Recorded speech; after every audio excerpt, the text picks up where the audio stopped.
remarks to Senator Craughwell about who he might suggest might take the initiative in Defence Forces reform.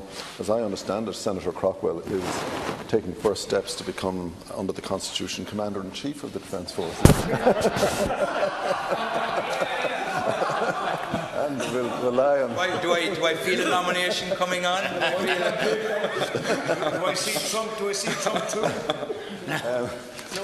Just in relation to what Senator Arda was saying about the projected increase of population of 1.1 million by 2030, a point that she has also raised, and that is the need for physical planning to accommodate that, and in particular she refers to local authorities having to get their act together.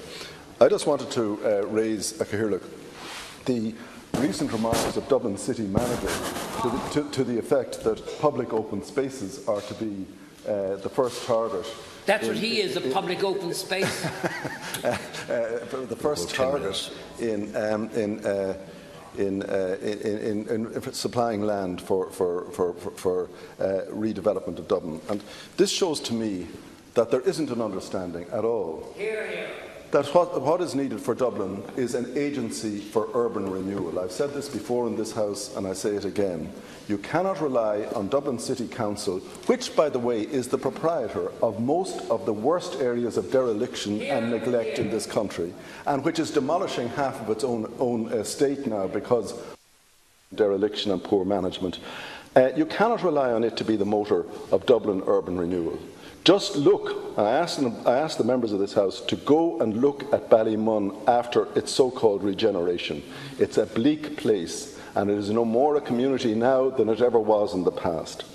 The second thing I want to say is that if you want to regenerate cities, you must build to a greater density. And if we are going to build to a greater density, attacking the public open spaces is exactly the wrong thing to do. If private enterprise and local authorities cannot regenerate Dublin adequately, we need a specific agency tasked with that particular function. And it must have powers of compulsory acquisition of private property and the power to regenerate, according to plans, precincts, streets and the like. And I just want to say this is not novel. This was done in the 18th and 19th century by the Wide Street Commissioners, and it's time we got back to decent urban planning in Dublin and abandoned all of these low-hanging fruit, soft options which are completely irrelevant to what Dublin needs. Senator Joe O'Reilly.